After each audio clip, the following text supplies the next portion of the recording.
All right, our last presentation will be given by BytomLit, Ryan Zhang, the developer. They developed a layer 2 payment channel for Bytom blockchain. Welcome.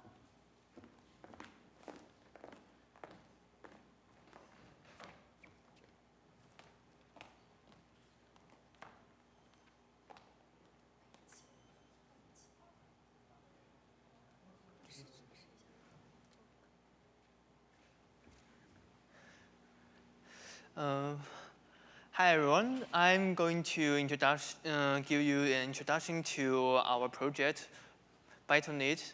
And it's about a concept called a payment channel network. And a bit of warning is that it's a bit academic. It may be more academic than before, but if you look into it, you may find it very interesting because it includes some very important designs in some normal blockchain projects. Yes.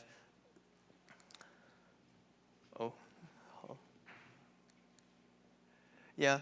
And what problem we want to solve with this payment channel, so-called payment channel? The thing we want to address is called scalability. Because now some blockchain protocols rely heavily on some POW-based algorithms, and this algorithm makes them really slow. Like for example, we can give you some ideal bounds for some famous coins like Bitcoin and Ethereum.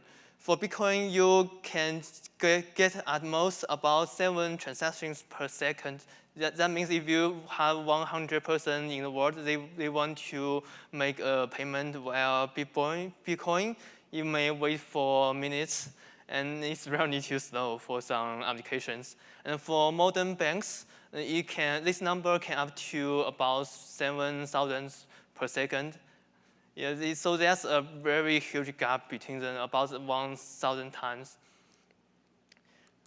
So what we want to do, or how the payment channel address this problem, a payment channel is a channel. It's a side channel. It's something like a side channel that it just lives away the blockchain, and they doing something off chain, and after you make some payments on this channel, it just submits everything back to the chain. So because this is off chain, and you can do things as fast as you can. For example, you could do about 1,000 or 10,000 transactions per second as long as if your computer can support it.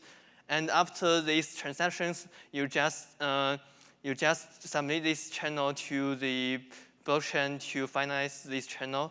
Here's the process. First, you need to open something like a channel. We call the channel. And with this channel, you make some off-chain payments.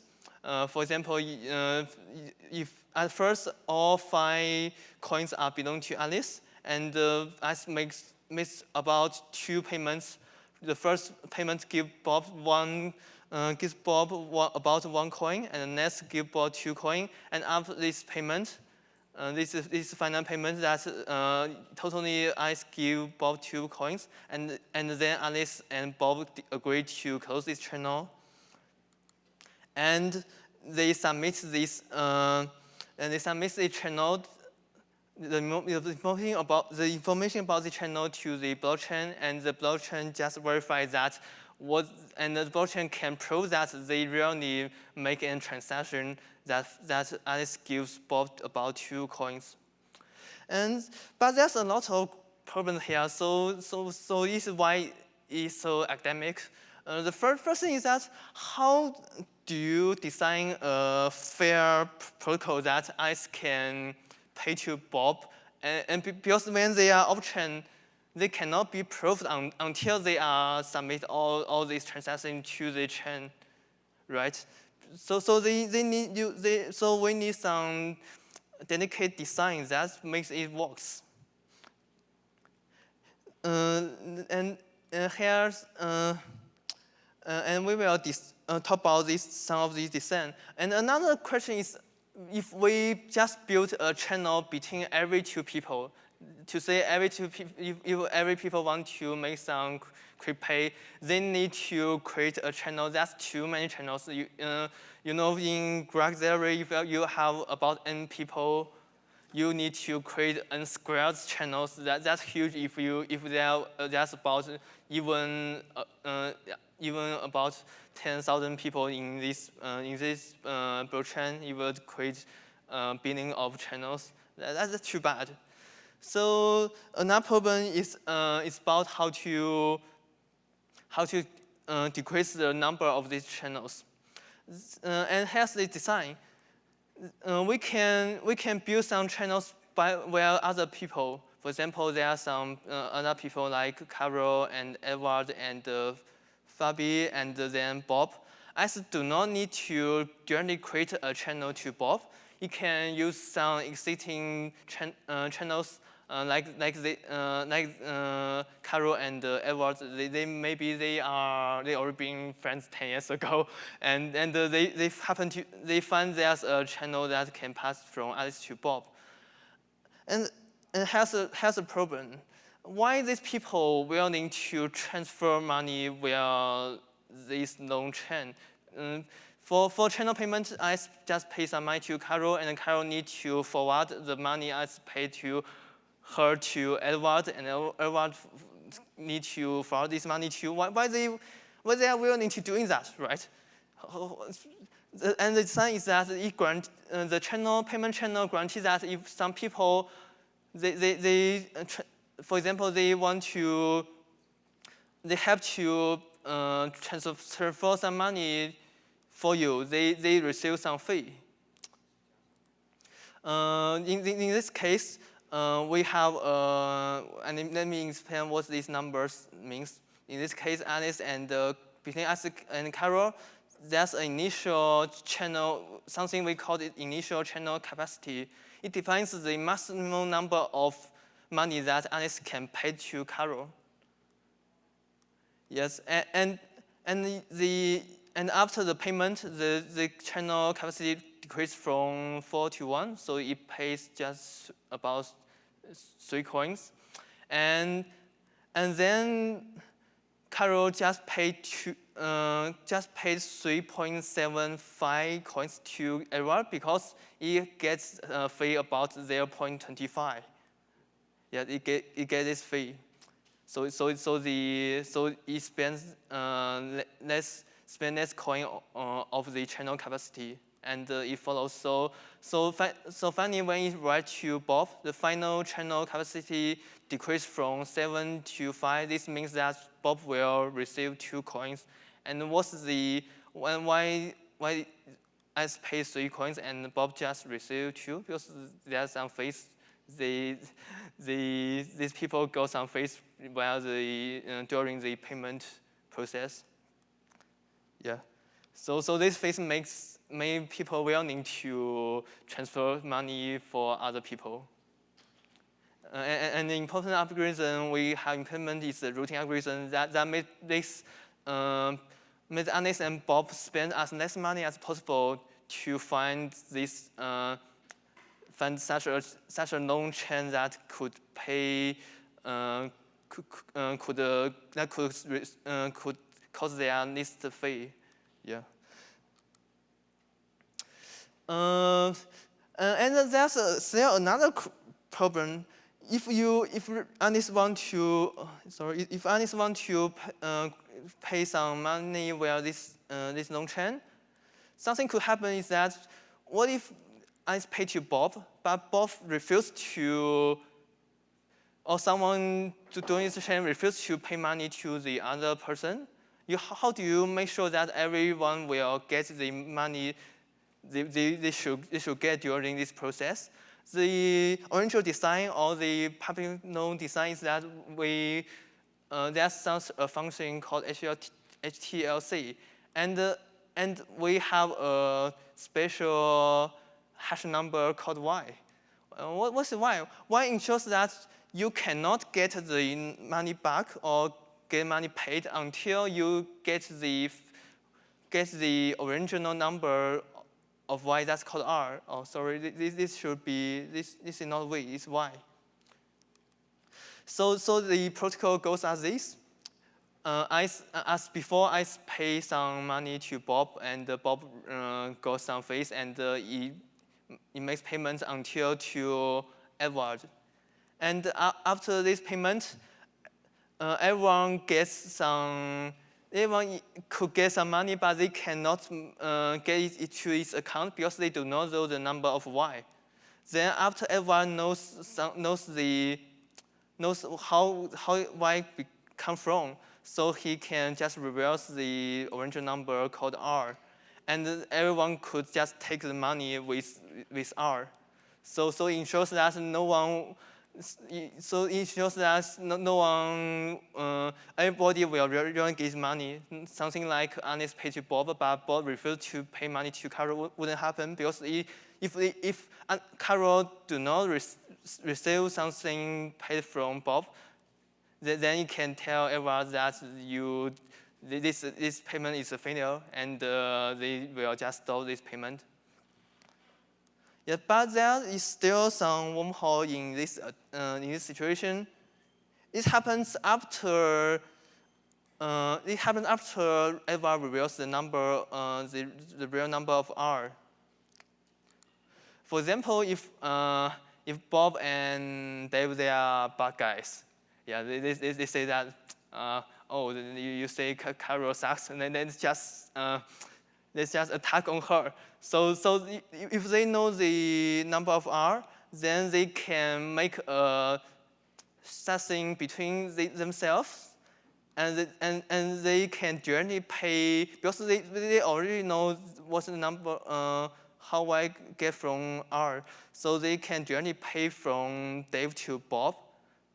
And Carol is confused because she don't get the money. But she do not know why she don't get money. That's two possibilities. One is that they do not have enough money to pay to Edward, so the payment just fails. And another possibility is that they will just cheat on her, right? But she don't know why. So the final result is that after some time, the HTLC function of Carol just time out, and Carol actually can get the money she paid to Dave back, but the problem is that Carol don't get any fee. That can contrast attack to the payment channel. If some bad guys or enough bad guys, they play the role as Bob and Dave, they can make everyone do not get their fee, and no one is willing to engage in this game, right? So this is a security problem, and we will also show you how we address the problem later.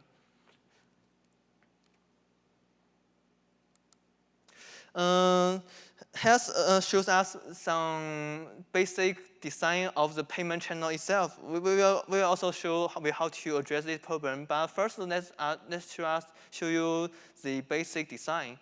It's kind of interesting. The first design is how to use Bytom to use its language to create a contract that can open a channel. To open channel, both Alice and Bob need to deposit some money into this channel so they can transfer some money within channel because the channel needs to have some capacity. But the problem is how they can get the money back. So let me implement this table. This table, the different rows means that the parallel choice of these of different actions. For example, you can have two rows. The first row is actually spend, and the second row is called cancel. Is both in this contract. For the spend clause, how can AIB get money back from the channel? For example, if they create a channel, they don't want to actually use the channel, they want to get the money back. They just just show their signature. They put their channel together so they can get the money back. But something could happen. For example, if if Bob says that I'm going for a barbecue and I return after 10 years, and but because without Bob, in this case, without Bob, I cannot get my back. So it must be unsatisfying with this protocol, right? So the solution is that we also provide another clause. It's called a timeout clause. It says that after some time, for example, after 10 days, anyway, Alice can get her money back. So if they want to cancel or take money from this open channel, first one way is they all agree to take the money out of this channel, or in timeout. After some time, they can get money out for themselves.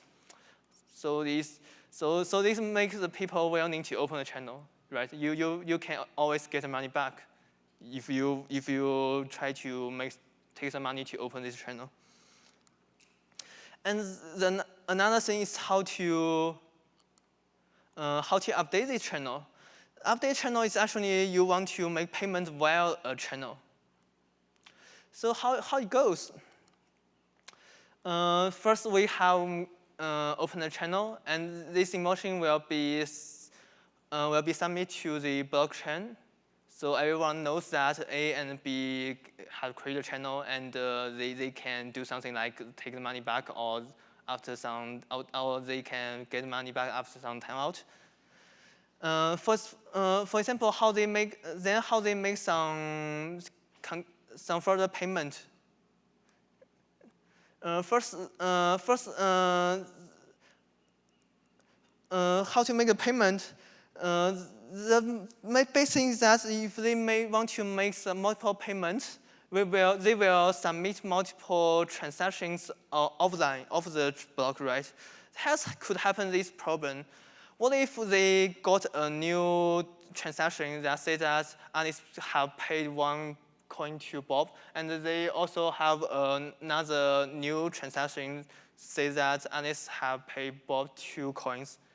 And in this case, maybe Alice want to cheat. How she cheat? She just publish this old transaction to the blockchain and then let everyone prove for her. In this case, Alice actually have paid 2 coins to Bob, but she actually submitted this old transaction to the channel to the blockchain. So the final result is that everyone thinks I actually paid just 1 coin. That's unfair, right? So how to design? Here's something get really interesting here. Can everyone say something like HRB1, something like this? Yes, this something very interesting. RB1 is actually something created by Bob. It's a private key or secret key. With this key, if Alice have known this key or the value of the key, she can use her signature to directly take the money out. Or she need to wait for 1 day and then take money out. Yeah. Oh, sorry. The time, yes, not too much time. I just say about 2 minutes. So finally, so when they start new transaction, what they do is they just exchange. They tell each other the key number of this of RB1 and RE1. So with this key number, if for example, I want to submit this transaction to the chain, because Bob already know Alice's secret key, he can also submit this transaction to the chain to take both the money to take all this money out. So Alice will actually lose money. And why Alice will lose money? Because if she just submits it to the chain, she needs to wait for 1 day after she could actually get her money. But Bob just submits ahead of her. So the blockchain will first confirm that Bob's transaction is valid, and ice will lose money, and vice versa for Bob. So no one will trade with the old transaction. So they will always use the new one. So the whole process is that they open a channel and they make a lot of transactions over this channel, and they just get the latest, publish the latest transaction to the blockchain, and this is their final payment. Yeah, and we can just skip that. Okay, do you know this problem we have with this HTLC before? In this protocol before someone could take someone could just keep some immediate person to get the money because everyone would know the number of T. And our design, what our design is, we also provide a number called U, and the U is the signature of all the person before somebody. So you need when you make a payment via a long chain of the payment channel, you need the signature from every people behind you to take the money out. So you cannot skip any people. That's our design. Yeah. And that's also a related work that's published here called multi-hop. It has some trade-offs, but I think our design is better for landing, or work in the real world. But this academic one is more fantastic. Yes. And our future plan include currency routing algorithm and also make Vapor for some better payment. Yeah. And just give demo, and thank you for your listen.